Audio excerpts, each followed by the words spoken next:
अस्सलाम वालेकुम नाजरीन, मैं हूं अनीस आरिफ और आप देख रहे हैं द इंटरनल ट्रुथ। आज फिर से आपके लिए एक और काबिल सताइश वीडियो लेकर आए हैं। आज की हमारी वीडियो में हम आपको दिखाएंगे कि आखिर क्या वजह है कि यहूदी हर मैदान में आगे हैं।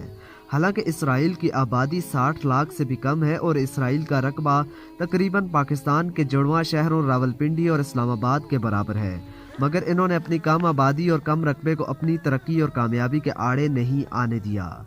आखिर क्या वजह है कि यहूदी अमलन हर मैदान पर गालिब हैं। अगरचे ये एक तल्ख हकीकत है जिसे मजहबी रुझान रखने वाले कई लोग तस्लीम नहीं करते, मगर यहूदियों की बालादस्ती हकीकत है जिसे तस्लीम किए बगैर चारा नहीं। आइए इस बात का जायजा लेते हैं। डॉक्टर स्टीफन कार्लिवन, जिन्होंने 3 साल इसराइल में गुजारे, ने भी अपनी तहकीक को इसी पर फोकस किया है।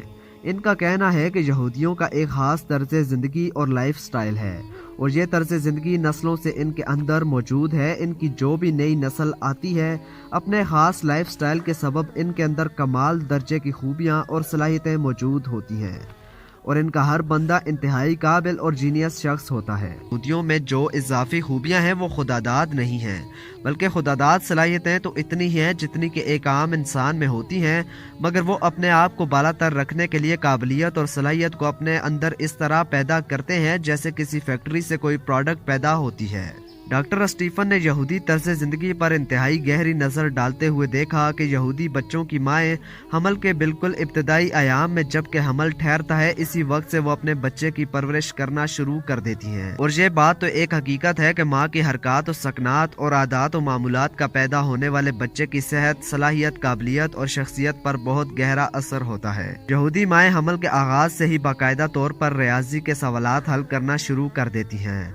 हमल के दौरान वो खुश रहती हैं, इनकी खुराक का पूरा ख्याल रखा जाता है। वो ख़ास तौर पर गाना गाती हैं, पियानो और वायलिन बजाती हैं। जहाँ तक मैथमेटिक्स का ताल्लुक है, इस मामले में वो बहुत ज़्यादा सीरियस होती हैं और औरतें अपने शौहरों के साथ मिलकर मैथ के सवालात और मसवात हल करती नज़र आती हैं। ऐसे सवालात भी हल किए जाते हैं जिनमें मियाँ बीवी आपस में बोलकर सवालात हल करते हैं, जैसे एक दूसरे से पूछते हैं 2 और 2 कितने हुए, दूसरा कहता है 4। डॉक्टर स्टीफन कहते हैं कि मैं ये देखकर हैरान हुआ कि हामला औरतें हर वक्त मैथ की किताबें उठाए फिरती हैं और सवालात हल करती रहती हैं। गाने और पियानो के बारे में मेरा ख्याल था कि शायद वो ये सिर्फ सुकून और खुश रहने के लिए बजाती हैं, लेकिन मुझे हैरत हुई कि जब मुझे पता चला कि यहूदी साइंसदानों की रिसर्च है कि पियानो और वायलिन की प्रैक्टिस से पैदा होने वाले बच्चे की अकल बढ़ती है और वो चुस्त होता है। इनका मज़ीद कहना था कि म्यूज़िक की वाइब्रेशन दिमाग की नशोनुमा करती है। बच्चा पैदा होने के बाद भी बच्चे को पियानो, वायलिन और म्यूज़िक की मशक करवाई जाती है।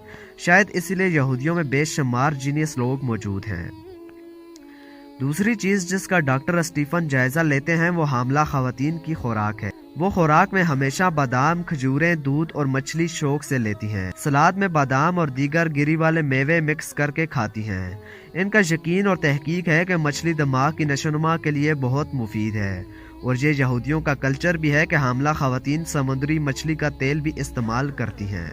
हामला ख़वातीन के लंच और डिनर में मछली ज़रूर शामिल होती है। मुझे जब डिनर पर इनवाइट किया गया तो मैंने नोट किया कि वो हमेशा मछली खाना पसंद करती हैं, जबकि गोश्त नहीं। इनका मानना है कि मछली और गोश्त इकट्ठे लिए जाएं तो इसका हमारे जिस्म को कोई ख़ास फ़ायदा नहीं होता। अकेली मछली खाई जाए तो बहुत फ़ायदा मंद होती है और डिनर में सलाद, मेवे और बादाम लाजमी होने चाहिए। नाजरीन, हमने कभी सोचा कि हम अपनी माओं को क्या तरबियत दे रहे हैं, इनको क्या सिखा रहे हैं? हालांकि ये तो वही माएँ हैं जिनके बतन से इब्ने सीना, इब्न अल हैशम, रूमी और जामी जैसे लोग पैदा हुए, जिनके बतन से बड़े बड़े सिपा सलार, फातिहीन, आयमा और मुज्तहिदीन पैदा हुए। मगर जब हमने इल्म से मुंह मोड़ लिया और सुन्नत नबिया से नाता तोड़ लिया तो तरक्की, कामयाबी और सरबुलंदी भी हमसे रूठ गई और फिर दर दर की ठोकरें, नाकामी, जिल्लत और हकारत हमारा मुकद्दर बन गई।